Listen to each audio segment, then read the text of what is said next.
Good day everyone, especially to you sir. By the way, I'm Jetro Clyde Balinton, and the purpose of this video is to discuss the article 16 and 17. So, uh, first is the article 16. Who are criminally liable? The following are criminally liable for grave and less grave felonies. 1. Principals. 2. Accomplices. 3. Accessories. The following are criminally liable for light felonies. Number 1 is principals. 2 is accomplices. So, accessories, it is not liable for light felonies because the individual prejudice is so small that penal sanction is not necessary. And only natural person can be criminals as only they can act with malice or negligence and can be subsequently deprived of liberty. Juridical persons are liable under special laws. A manager of the partnership is liable even if there is no evidence of his direct participation in the crime. Corporations may be the injured party. And general rules. Corpses and animals have no right that may be injured. Exemption. Defamation of the dead is punishable when it blackens the memory of one who is dead. So, in Article 16, it talks about the criminal liable for grave and less grave felonies. So, what are the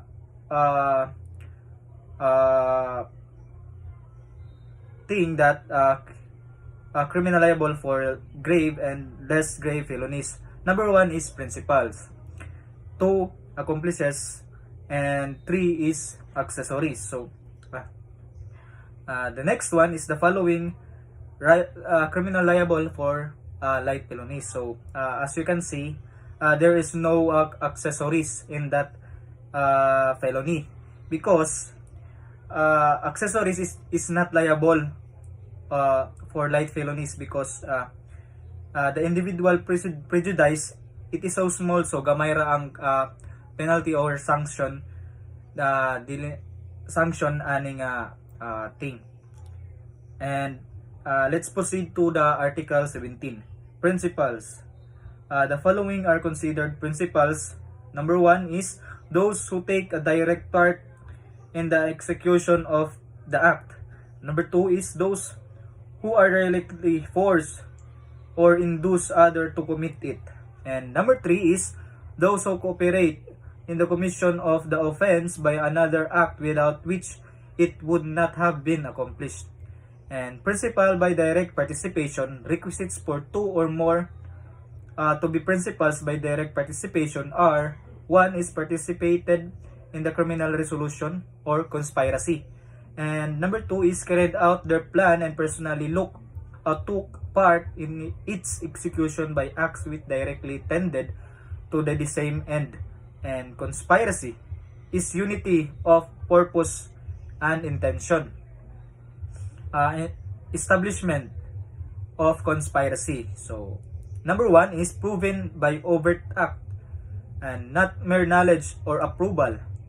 Is not necessary that there be formal agreement, must prove beyond reasonable doubt, and conspiracy is implied when the accused had a common purpose and were united in execution.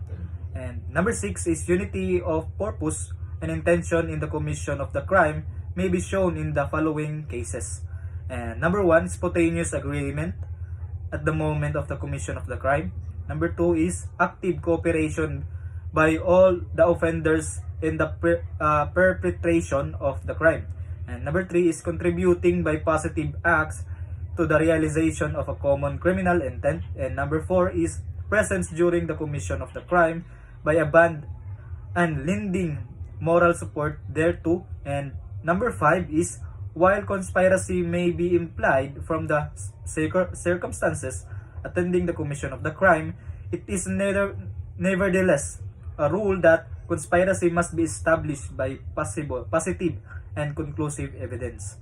So, conspirator are not liable for the crimes of the other which is not the object of the conspiracy is not a logical or necessary consequences thereof. And multiple rape. Each rapist is liable for another crime because each cooperated in the commission of the rapes perpetrated by the others. And exemption. In the crime of murder with treachery, all the offenders must at least know that there will be no treachery in executing the crime or cooperate therein. So, example, Juan and Pedro conspired to kill Tomas without the previous plan of treachery. In the crime scene, Juan used treachery in the presence of Pedro, and Pedro knew such both are liable for murder.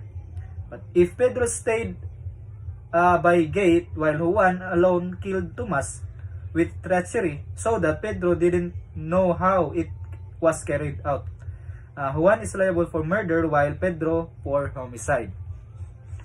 So, no such thing as conspiracy. Conspiracy to commit an offense through negligence. However, special laws may be one co-principal. Example, under the Pure Food and Drug Act, and store owner is liable for the act of his employees of selling adulterated coffee, although he didn't know that coffee was being sold. So, conspiracy is negated by the acquittal of co-defendant, and that culprits carried out the plan and personally took part in the execution by acts which directly tended to the same end. And number one, the principals by direct participation must be at the scene of the crime, personally taking part, although he was not present in the scene of the crime. He is equally liable as a principal by direct participation. So, number two is one observing as guard pursuant to conspiracy is a principal direct of participation. And if the second element is missing, those who didn't participate in the commission of the acts of execution cannot be held criminally liable unless the crime agreed to be commit, the treason, sedition, and rebellion. And the principals by induction. So those who are the elective force or induce others to commit it, the principal by induction liable only when a principal by direct participation committed the act induced. These are the requisites. Inducement be made directly with the intention to procuring the commission of the crime. Number two is such inducement be the determining cause of the commission of the crime by the material executor. And forms of inducement, number one is by price or reward or promises. Two, irresistible, force or uncontrollable fear.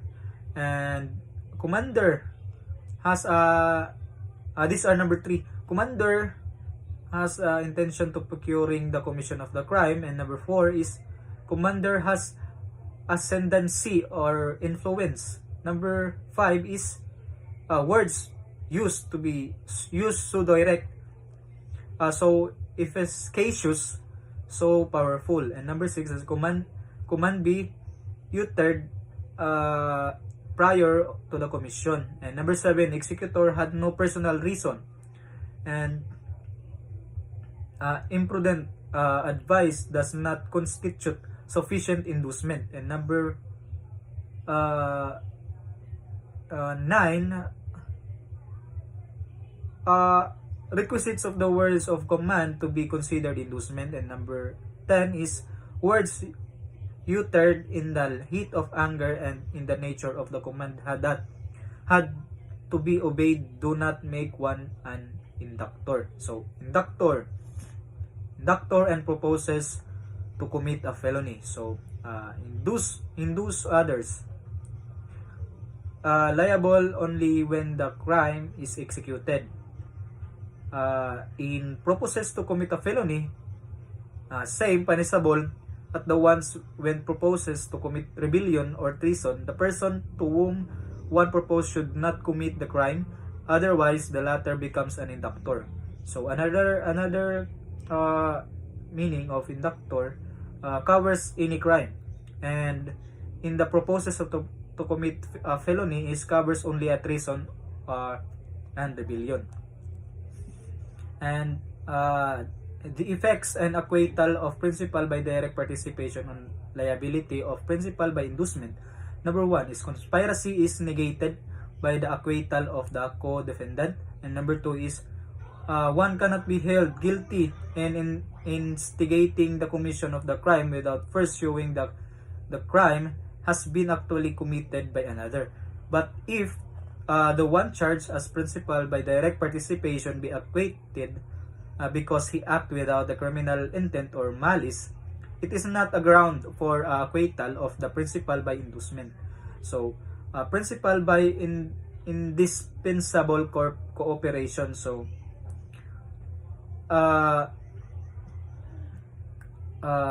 those who cooperate in the commission of the offense by another act without it would not have been accomplished.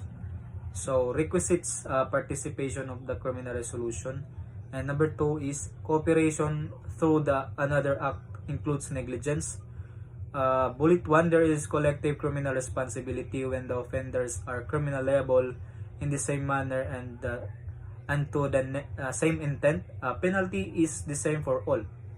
And last bullet for the Article 17 is there is individual criminal responsibility when there is no conspiracy. So in Article 17, there are 4 considered principles. So number 1 is those who take a direct part of execution. So for example, there is a crime, there is a person who is in the crime or he cooperate in the crime.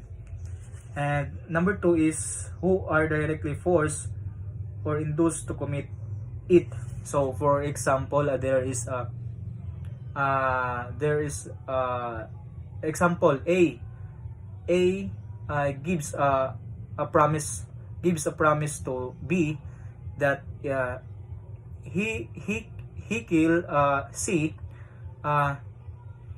He have a reward by he have a reward from A. So there are 3 radii. So 3 is those cooperate in the commission of the offense by another act without which it would not have been accomplished. So for example, for example in this one is Juan and Pedro conspired to kill Tomas without the previous plan of treachery. Juan and Pedro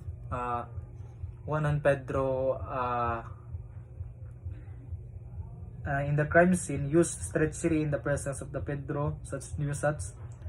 Both are liable for murder, but if Pedro stayed in the gate while Juan alone killed Tomas with treachery so that Pedro didn't know how it was carried out, Juan is liable for murder while Pedro is homicide. So I think that's all the topics in Article 17, and thank you for listening. Have a good day. Mabuhay.